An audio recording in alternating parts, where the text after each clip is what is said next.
What's up guys, it's Mike with Alpha Reptile back with another video today, and today is July 14th, the 14th day of Jam-Packed July, basically where I make a video every single day in July and you guys enjoy. Today is also Saturday, and we all know what Saturdays are for. Saturdays for the boys, so fudge off! In addition to the boys, Saturdays are for herp highlights. As you guessed by the title, we're going to be covering Bowser, my Varanus acanthurus, red Ackie monitor, ridge-tail monitor, spiny-tail monitor. There's a ton of different names for them, common names I suppose, but that's what we're going to be focusing on. I asked in the first video of the month what you guys thought about the general setup and layout of the video, and you guys seem to like it, so I'm going to be keeping the same style. In case you're wondering and you might want to provide your own feedback, there'll be a link up here for you guys to go check out, and that'll give you more information about what to expect in this video. But for those slackers that just want to stay on this video, basically, the first half I'm going to be talking about how I got Bowser and how he kind of came to me, and then the second half we're going to be going into their husbandry and their care. So if you click this video based on a care guide, you might want to skip to the time right there on the screen for you guys to go check out.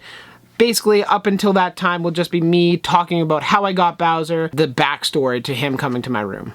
Anyways, for those of you that watched the whole video, I appreciate it. Share the love. Come on. Thank you. You know you're the true MVP. Why don't we talk about how Bowser came into my collection? Now, instead of me having some crazy story behind it, like my birth mom buying it, like the OG Striker, the first reptile I ever owned, Bowser was a much more typical reptile acquisition. Basically how it went is I was moseying around one of the local reptile expos here, and I came across this relatively large blacked out tank like Strikers if you've seen it, and there was a monitor inside, and I read the sign and said, Ackie monitor, $500.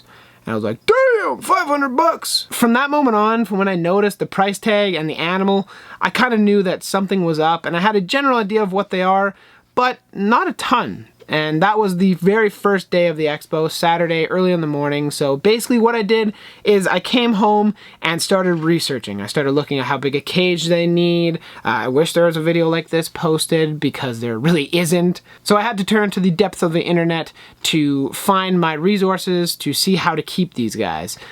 After several hours of searching through internet forums and reading care sheets and stuff like that, I decided to move my operation to my dad's desk, where I would ask him to kindly allow me to get this monitor. And of course, as per usual, any new reptile that I wanted, it's a no, immediately no.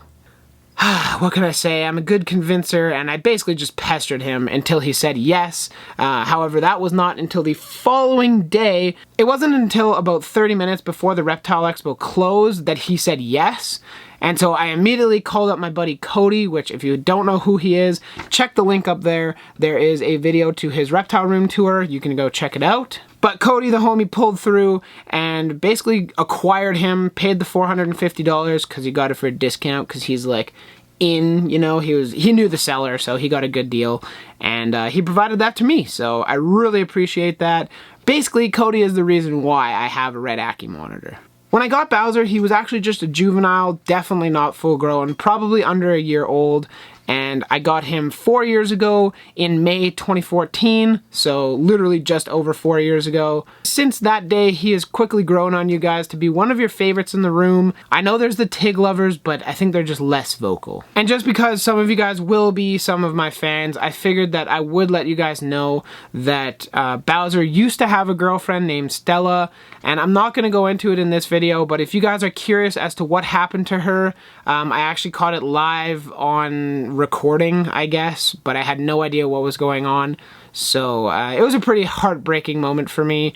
You guys can click up there and check it out. It really sucked. And that's how I died. You know? Oh, sorry. I didn't see all of you that skipped to this portion, but you know what? It's fine. You don't have to go back. Let's just dig right into their care and general husbandry for the red Ackie monitors. So you decided you want to shell out the $500 to $600, at least in North America, for a lovely magma dragon. Okay, I get it. That's kind of a weird nickname. I'm sorry, that's just what they look like. Come on, give me that at least. But with that being said, you guys have made the decision to pick your red Ackie monitor. And before I get into this video, I really want to make it clear to you guys that this is not all the research that you guys should be doing before picking one up. This video will cover about 3 or 4 hours of scientific papers and papers that I found online about their care. However, this is not extensive enough to watch this video, take a couple notes, go buy your animal. Not enough.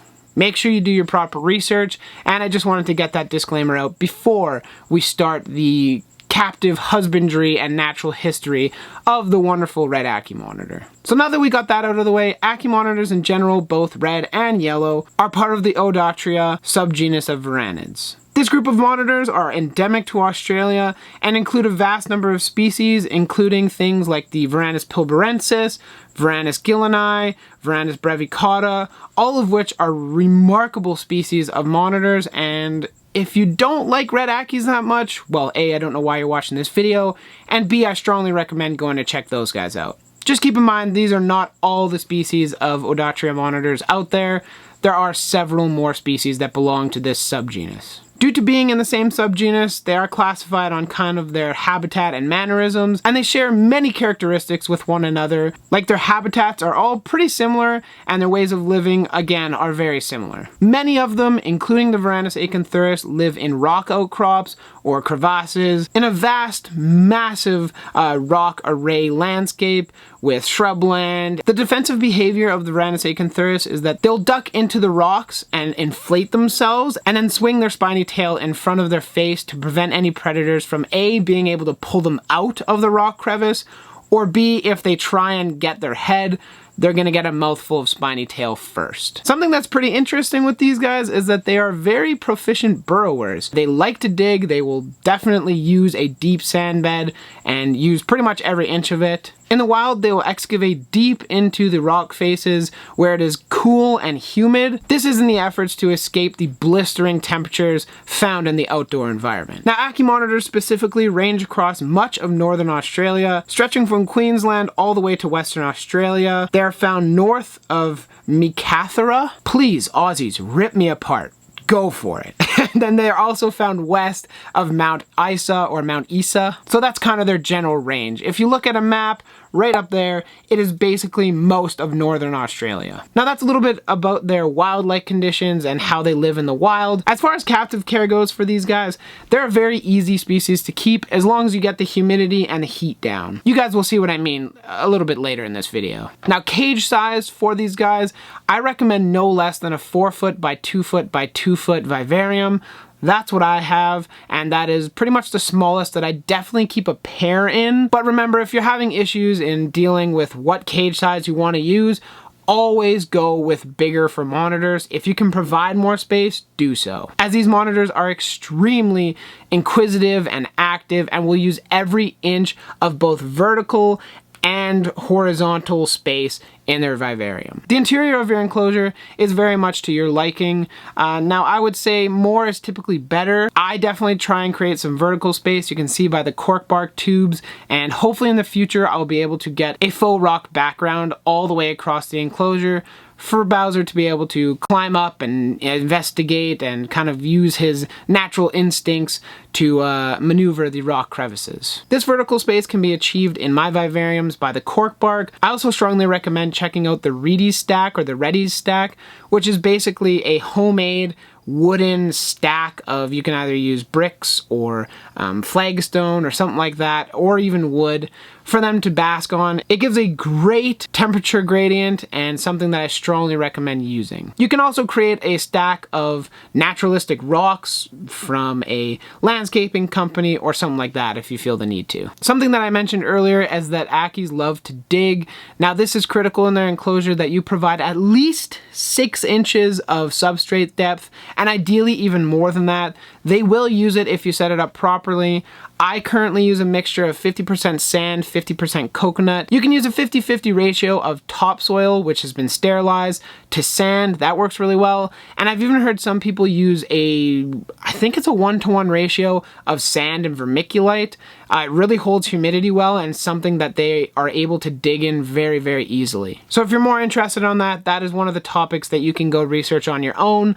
I just figured I'd mention a couple different recipes here on the video. For critical Ackie and in general the Australian or the Odotria monitor care, you need a hot Basking Spot. The temperatures are cooking in their enclosures. Now I'm talking a basking spot of like 30 to 45 degrees Celsius. Sometimes it might even hit 50 degrees Celsius. And for those of you that live in the States, that's about 120 to 145 degrees Fahrenheit. Ambient temperatures during the day stay about the mid to high 20s Celsius and about mid to low 80s if you're in the Fahrenheit scale. Now, as for lighting, I strongly recommend the use of UVB fixtures. If you guys don't know that much about UVB, I'm considering making a longer, more in-depth video about it, but basically what I would stick to is the T5 high output light bulbs in a good reflecting fixture. And depending on the setup, I would strongly recommend the 12% UVB or the 14% Dragon UVB by Arcadia. Those are the two that I have used with mine, and they make wonders for their colors, as well as their natural basking and many other things to go along with it. So that is what I'd use for that. As for the basking spot, there is new devices coming out, like the deep heat projector from Arcadia. I have not used it just yet. I hope that in the future I can recommend it. As for right now, I'm actually just using a floodlight that gets quite hot. It makes his basking spot about 145, so it does get very hot, but it does the job. And as a direct result of the energy acquired from the lights is digestion and in turn their diet. Ackie monitors are insectivorous to carnivorous, which means they will be eating many invertebrates and insects that they can find. However, if given the opportunity, they will also consume things in the wild like small mammals, small reptiles, eggs, birds, reptile eggs, and they've even been found eating carrion, which is like rotting dead animals. And I understand that we are not probably able to provide that much variation in their diet in captivity. However, things that you can use for feeding are things like crickets, roaches, superworms, hornworms, silkworms, waxworms, phoenix worms, a ton of different feeders available for them. So you guys can check those out, and I strongly recommend varying their diet. Now, every once in a while, I will feed Bowser a mixture of minerals and vitamins with some ground up turkey, or you can even hard boil an egg. They really, really love it, but the only thing with those is that they're extremely high in protein and high in fat, so it should be offered more as like a treat rather than a staple diet. Some of you might be wondering how often you feed your Ackie monitor. I feed him about 2 to 3 times a week. He will eat every single day if I feed him, but Ackie monitors and monitors in general are very prone to becoming obese. You really need to minimize their food intake so that you can avoid that and have a healthy animal. And that covers it, you guys. That is pretty much the entire care that I could drum up. Maybe I missed something, and if I did, please don't hesitate to leave it in the comments. But before I let you guys go, I want to let you guys know what my overall thoughts about Ackie monitors as pets are. And I would say that they make extremely good pets. Their handleability is pretty variable. They are an extremely intelligent, inquisitive, relatively fast-moving, and very interesting species. So that can make for 2 different outcomes. It can make for a very handleable, tame, inquisitive animal that kind of checks you out and will hang out with you. Or to the other side of the scale, it will make for an animal that is kind of aggressive, and I definitely know both sides exist in this debate. Bowser is certainly very handleable and quite friendly. For those of you that have seen most of my videos, you'll know that. But just keep in mind that, like most reptiles, their personality comes down to the individual and is very hard to generalize by the species. So if that's all something that you're looking for in an animal, you want something with immeasurable personality and provides lots of fun for 15 to 20 years plus, I would strongly recommend buying an Ackie monitor, but first, make sure you do your research. So I want to thank you all very much for coming out and watching this video. I know this was quite long, and believe me, it took forever to film, so I hope you guys enjoyed. If you did, smash that like button down below. Leave a comment if you think that I missed something or you'd like to chime in. Please leave it in the comment section. I like to learn from you guys just as much as you guys like to learn from me, so leave it in the comment section, as well as any video suggestions or live stream suggestions that you want me to do tomorrow. Please leave it down there. If you want to support me, then you can click that subscribe button and play Ding Dong Dish with the doorbell next to it. That way you get notified every time I post a video or go live, and we'll catch you tomorrow for a live stream about who knows what. Later.